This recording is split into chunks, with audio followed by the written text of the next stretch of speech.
You are live. What's going on, Star Wars fans? We are here to review episode 7, which is called The Choice. So I know I had a good time watching it. I think it was, again, we need these episodes to give us some money, or not some money, some background into what's going on into this, you know? Yeah. What was your what was your rating on the whole episode? On the episode alone, Yeah. I don't know. I'm not good with ratings. I would Okay. say, um, I agree with what you just said that we needed the information no matter what. Um, I think my thing was I wanted that information, and I also wanted to get some of where we're currently at in the story. Yeah. So for me, like, rating would have been pretty high if we were in both times, but you know, being as I haven't ever seen the final episode yet, I don't know what I would say about it. I think the final episode depends on the ratings depend on the final episode for me. Yeah, and I was watching somebody today that was talking about that, where you get you really can't rate it until the end, because again the ending might suck, Yeah, and there might be some good episodes here and there, but if the ending's terrible and it just kills the whole thing, who knows? But uh, yeah, I'd give it a 7 to an 8. I think. okay. I thought we'll jump right in, but I thought the Wookiee fighting, as a Jedi was awesome. We haven't seen that yet in live action, and he's just so powerful. Yeah, Um, but we start out 16 years ago, on Brendock, just sort of going through the whole story. What was your thoughts on Soul? interesting you ask. I was pretty mad at Soul the whole time, and this whole show, he's made out to be this sort of steadfast guy, and that was something I really liked about this show is that you know he's not necessarily the wise one of the bunch in reality, like in that time anyway.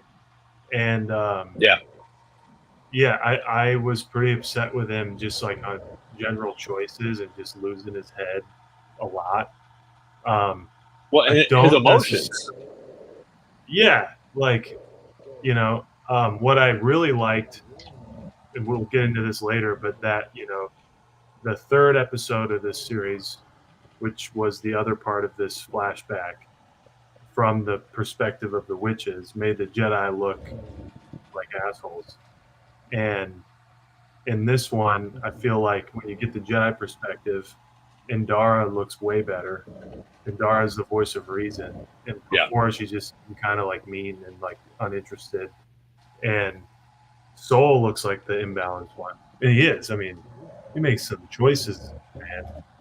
Like, Oh yeah, for sure. And I thought that was terrible, the choices that he made. And again, he's jumping to conclusions. Was what my yeah, thing was is, yeah, dude, you're thinking about what might be going on. These yeah, girls, they didn't know anything about the Jedi. Maybe they wanted to get this ascension. Maybe she didn't want to. Maybe she didn't have to. But again, they weren't really in danger. You know, he's it's like going there, take him. It's like, dude, then I'm so sorry, Ron. I'm so sorry to interrupt you, but we're kind of losing you on the other end. A little bit of technical difficulties. For anyone watching, Ron's on the road right now. Can you hear me? Ron's on the road. Yeah, it's very choppy, but there we go. There we go. You're back. Ron's on the road right now, doing his work, and so he's graciously hopped in a section of the tour bus to join us. But I would agree. Soul is very much jumping to conclusions for most of the episode in a way that is a bit maddening at times. There you are. But yeah, he's jumping to conclusions on every little thing. Yeah. On what he wants to happen.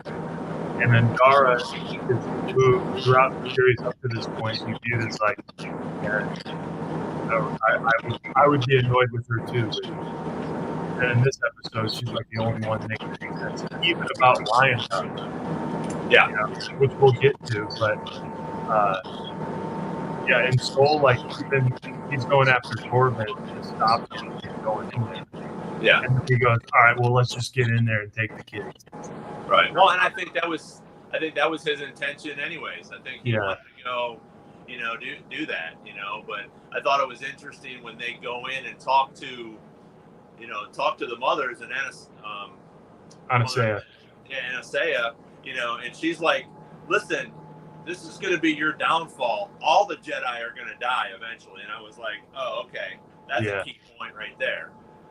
Because of this kind of thing, being too arrogant and not thinking, but letting it sort of play out, and that's why I think they shouldn't have interfered, even though they were there to look at this planet that was dead and now it's thriving again. Why are you going to go and bother this, these witches or whatever you want to call them? Yeah. And he's making assumptions that I don't think were true. Right. I don't think so either. I do believe that Osha wanted to go, but wanted to go after he kind of led her. Right. To Right. And that was one of the things that I guess didn't do it for me, and maybe it was a good job because I didn't understand Soul for this episode. Like, I didn't understand, like, he's just losing it over making sure he gets these girls out of there that he just witnessed, that he like just saw, and because he feels a connection or attachment to one of them. And I liked that Indara was saying, like, who are you to say that? Like, that's not our place, it's not in the council's right. Like, don't interfere. Like, we've already done too much. It's not what we're here for. So yeah, it was I thought it was definitely an interesting episode, and it takes you in a different spot for the Jedi now. Mm-hmm.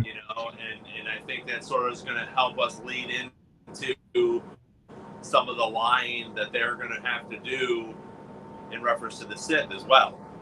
Yeah. I mean, that's my guess for next week. They're already talking about, they already defied the council.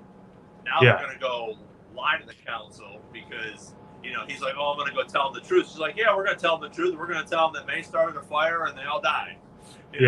Not we went in there and messed some stuff up, And I know that. Again, Go ahead. Sorry. I was just going to say, I was going to talk about the mother again, just turning into that, whatever she was getting ready to turn into, and then what's the other, Coral? Mother Coral? Yeah. We never see her die. Yeah. She's that was one of the things I saw today too, She's a problem. She's a loose cannon. Oh yeah. Her and, she started everything. Yeah, her and Soul are equal parts of the problem. And Indara and Anasea are equal parts of voices of reason. And the way I took it. And they both escalated, Coral and Soul escalated something that didn't need to happen. And I'm wondering, I'm sure Indara, in a way, is trying to kind of save themselves by saying, here's what happened. May started a fire, everyone was lost. But I did appreciate that she's like, could you imagine what this is going to do to her? We've already caused enough harm to Osha. Like, this is how it has to play out for her sake now. Because now we're in it. Like, now we're taking her back. And we're responsible for her, and you're responsible for her. So, No, she was definitely, I think she definitely was thinking straight on that. Yeah. And Anastasia, I think she was, she was thinking smart too, and again, I think she's I don't think she was going to do anything bad, you know. And then again, everybody starts to get into their fighting positions, you know. But she was trying to talk to them and let them know, you know, what was going on. And I think the Jedi just went in there too cocky. Yeah. You know, and that's what happens. And assuming things. Yeah. You know, and you can just walk in, you know, like we were talking about with Matt, where the Sith don't go and grab little kids. Yeah. For him to be Jedi. You know, and that's one of the things I don't think is right that the Jedi do, where they're going to go and take that Jedi from. Now, if the family calls the Jedi up and says, "Hey, come check on my kid," you know, I think he's got Jedi powers. Okay, cool. A little recruiting visit. Just, right. You know, but for them to go and take kids like that, you know, that's what he did with them. You know, that's what he wanted to do with the two of them. So I thought that was very interesting. And again, I think the whole Virgins thing is something that I had a little bit of a problem with. You know,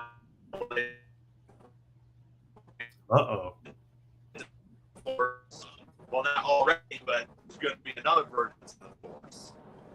Yeah. Can you repeat that? You kind of went out there. Yeah.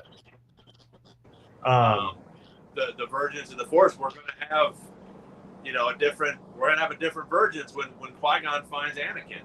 Yeah. Well, and they talk about this as like the first one. Well, let me push back a little. To my recollection, I don't think they ever say in the Phantom Menace that it's the first one. Okay.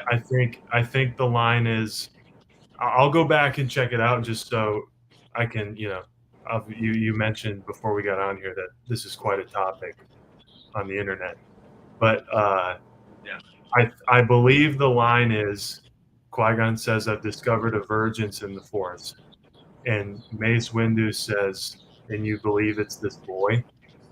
And that's all they say.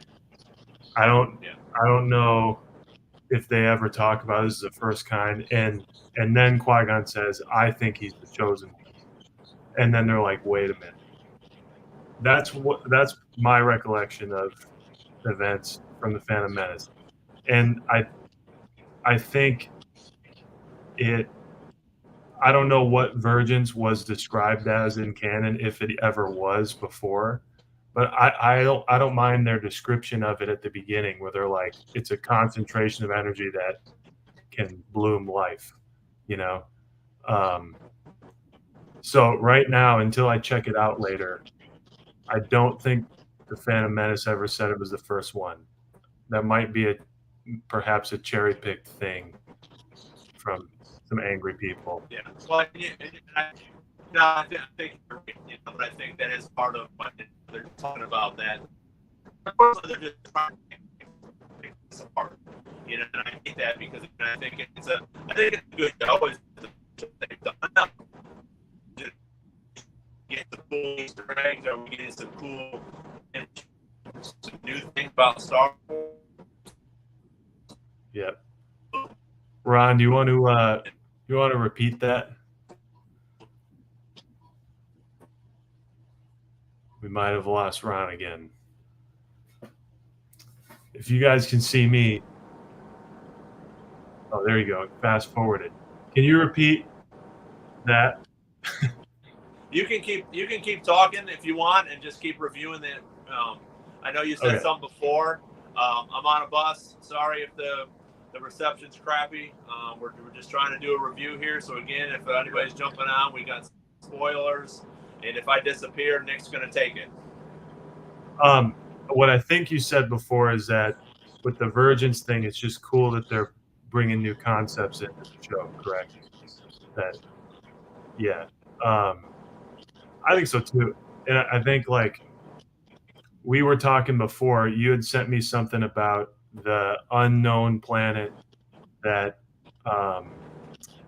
Chimera is on and Osha are on, and some of the themes of that. It's very similar to Planet from the Plagueis books, and that Cortosis is in the Plagueis books, and then Plagueis is also kind of obsessed with things like a Virgins in the Force, things that can create life.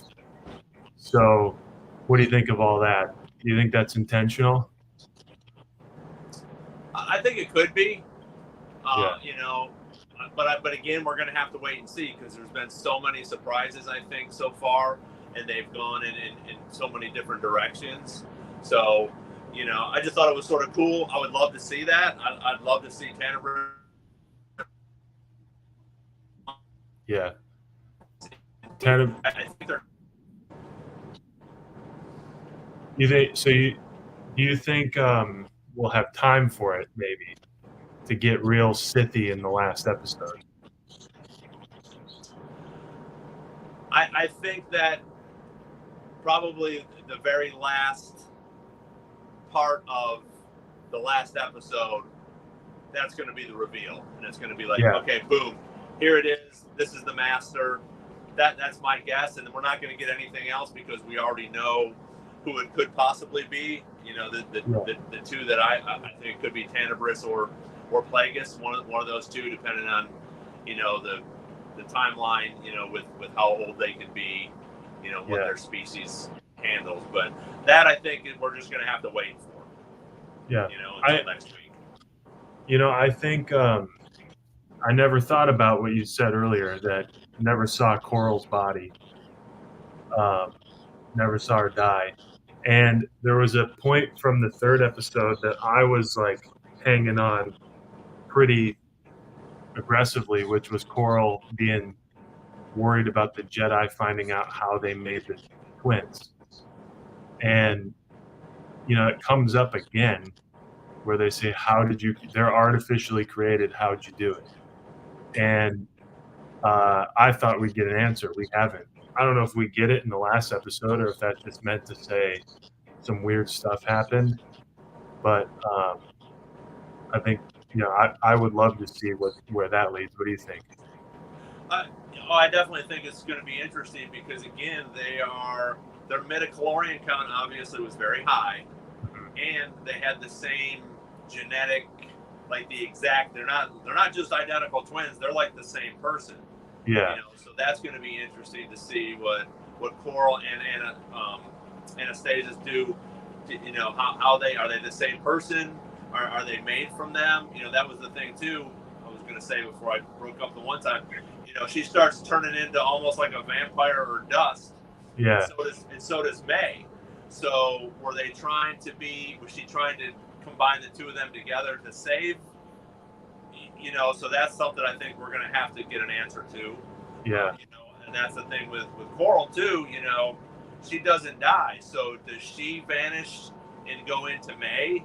And is she part of May, or is she May? You know, I don't know. I think we'll hopefully get that at some point, you know, the next episode. But again, we got a lot this episode, and we got a lot to cover for the Sith next episode. Yeah. You know, because again, how does he get brought into this? Where is he in all this? Yeah. You know, Chimere. You know, what is he watching from or does Coral go to him, or is Mother Coral, is she part of some sort of Sith thing? Yeah.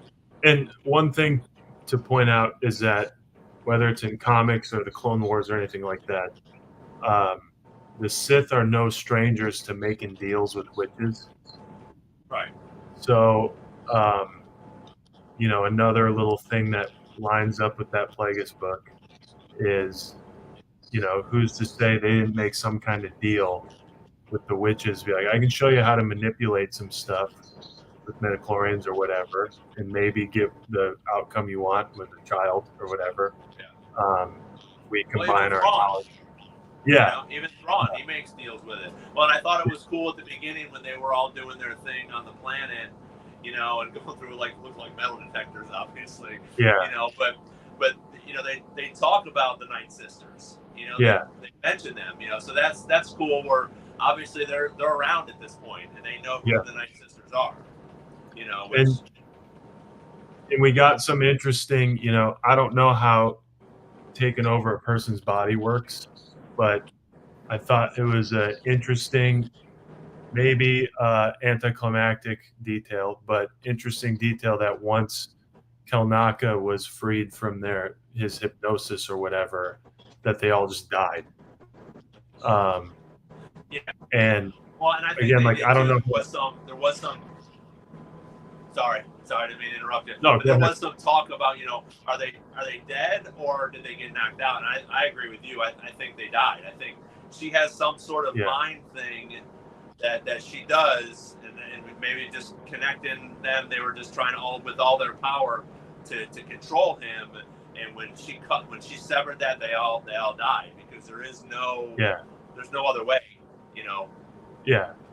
And I think it was an interesting detail, because I was kind of assuming, maybe like a lot of people, that the Jedi walked in there and cut him up. And it's not as black and white as that, I guess. It's sort of all these unintended consequences of bad decisions, where it's not like they massacred the place, but they're the only ones who got out alive. So, it's like, I don't know. It makes it a little more interesting. I want to know if we're getting that story because Soul's telling it to May, or if OSHA's being told that. Like, I don't know. I wouldn't have minded seeing this episode a little earlier in the series. Yeah, for sure. Yeah, well, and I think that was the big thing. People wanted to get more information about it and what happened on Brendock, So, hey, we're here live. If it looks like we got a few people on there. If you guys got any comments, if you watched the episode, give us a rating. What you thought of episode 7.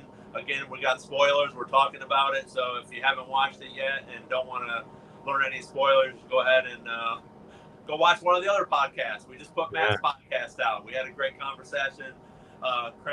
Great conversation with professional strongman Matt McQuiston. So we had a great time with him, and some really cool things. He's a newer Star Wars guy, but he had some really cool questions. So if you don't want to hear more about The Acolyte, then slide over there and check out Matt's new podcast. But I thought it was interesting. Again, like when Anastasia, they're talking about that, and as to that effect, that when I actually wrote it down, noble intentions, and that's going to destroy all the Jedi.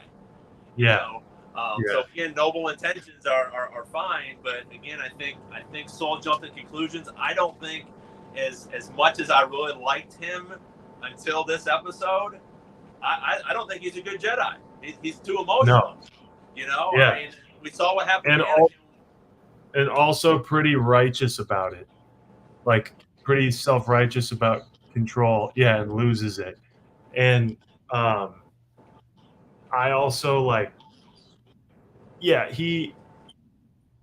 I'm not gonna skip ahead to what he did, but he's I think he might even get like arrested, because I think Vernestra knows about what happened on Brendock, but no one else does.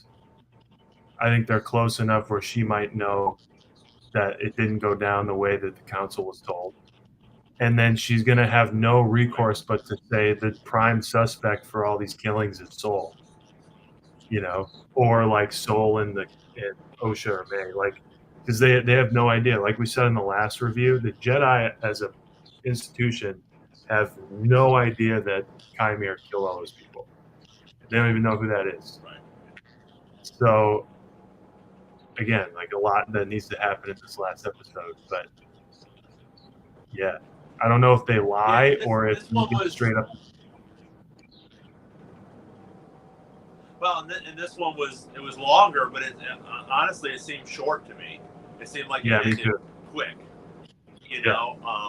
So that was my thing. I was like, I wanted to get a little bit more. It was a little slow moving, but I thought it was good. Choices, or the choice, I think, is an interesting title.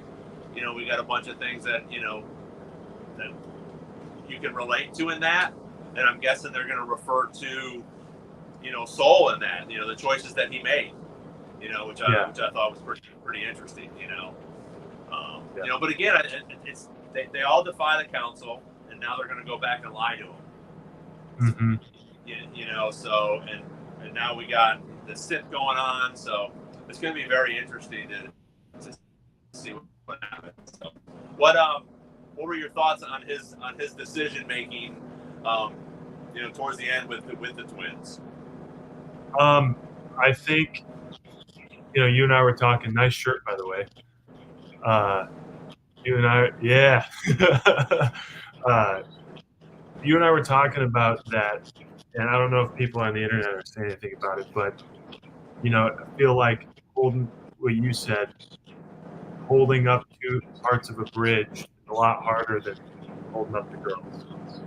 And I'm sure it's like a heat of the moment thing, but I think he's going to have to live with the fact that he made the decision that I'm just going to let one of them die,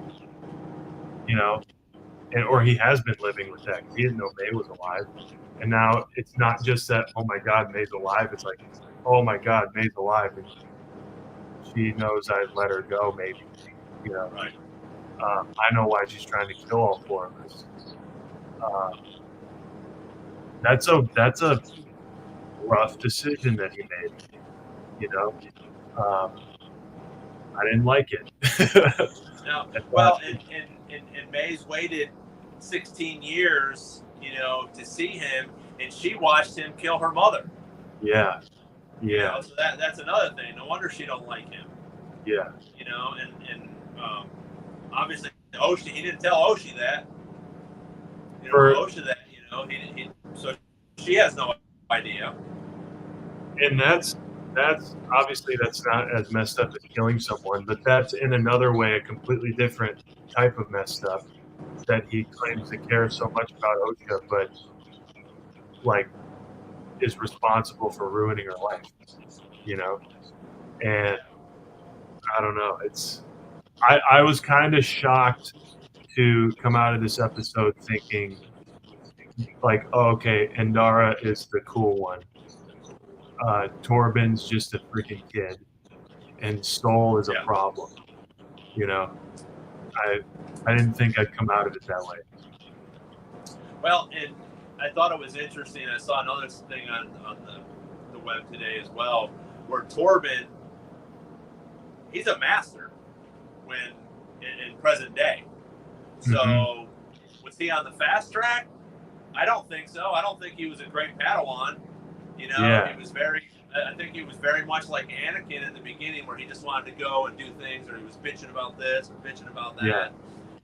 And then she gets in, and I thought it was crazy how she gets in and has a conversation with him at the same time she's addressing all the rest of the Jedi. So I mean, she's split doing that, and I'm like, so obviously they're pretty powerful, and I still think Go ahead, sorry. I still think that somebody has to be alive in this besides May and Osha, from these witches. I think they're very powerful, and they're somewhere, whether they have to do with the Sith or they're just witches that, like you said, have made some, deal with the Sith somehow. Yeah. I think that's a good good thing, right? Or I think it's a good idea. Thought. Thought. Yeah, I mean, so Torben is a master, and I don't like the only way I can think, it doesn't really matter, but the only way I could think he's granted a master is like, oh, if you take the bearish vow or whatever they call it, then you're just a master. Like, if you're willing to do that, what does it matter? You're just meditating forever for the rest of your life. Because he's not, obviously it's a traumatic situation for him to maybe get his act together, but 16 years later to be, I don't know. But the other thing I wanted to talk about is, again, it doesn't really matter. I did think it was a little lame that his reason for flipping everything upside down was that he wanted to go home. But the point to be made there is that Anastasia identified what was bothering him the most. Yeah, I think she put that in his head, so it was like in that front cortex where, hey, this is my opportunity to go. I'm gonna go get him, and then I can go home. Yeah, I think if it were with something maybe a little more serious than I want to go home, then it would have hit a little harder. But she kind of planted with him, like, he planted the seed, and I'm not saying that Anasea like made it all happen, but I think Torben was really immature, obviously, and so was freaking Soul. And Soul didn't need any tweaking of his brain to make the wrong decisions. When it came down to it and they had to draw their lightsabers, Torben was the most solid one there. Yeah. Like he well, was just Soul wouldn't even fight Mother Corel. Yeah. Coral, I mean, he was just moving out of the way, and she was like, "Fight me." Yeah. Which I thought was interesting. Obviously, why he wouldn't, and then some of that choreography was fantastic. But I also thought it was sort of cool because I think we were all like, when she says you shouldn't have brought him, and we were all like, "Why, Torben?" She's like, "No." Yeah. Yeah. We're talking about Kalnaka, and he's just like, yeah. All right, here we go. Yeah. And I can imagine, like I said earlier, I don't know what it takes to possess somebody and use them like that. But I bet it's even harder to do that with a freaking Wookiee. Right. Than it is a person. But yeah, I was surprised. I thought for sure they'd get into Torben's head because they already were in it. And then when he said, "My mind is fortified," I was like, "Yeah, right, buddy." And then it didn't matter. Yeah. I don't know if obviously they talked about it afterwards, so maybe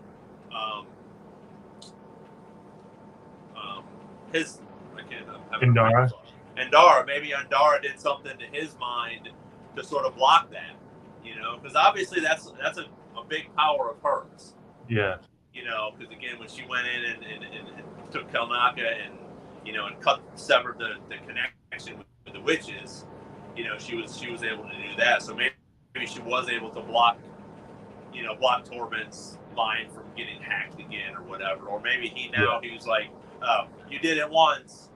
Because he's still a Jedi. He's still he's still powerful. Maybe he was just like, "Okay, no, I'm going to cut it off." And I think we forget. I think we forget a lot that Padawans can be pretty old. Like Obi-Wan's like 20 in Phantom Menace. He's still a Padawan. I just always think of him as kids. But Torben could be like 20. I don't know. But and Ahsoka's a Padawan the entire time we see her kick ass in the Clone Wars. So it's not like they're helpless. Right. Jackie's the same way. Like they can handle themselves. That's kind of their purpose, is to watch the back of the master. But well, and you were right. I mean, he was kicking ass. I mean, he was killing it. Again, I thought when they did have the action last night, the action was good.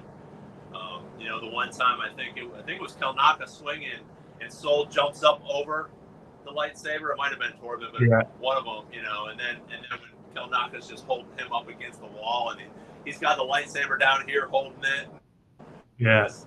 It was pretty intense. And I thought it was, it just kicked back a little bit, and I thought it was a little bit.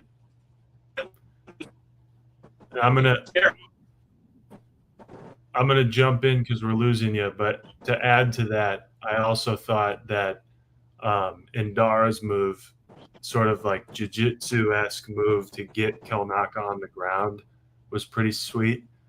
We see a lot of like superhero-ish fighting in Star Wars sometimes, but that was like she like wrapped him up and got him in somewhat of some kind of triangle, and then was able to do her thing. Yeah.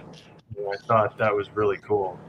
Similar to when we had Nick Perry on, he was talking about like the old school kung fu movie choreography that has been going on in this series.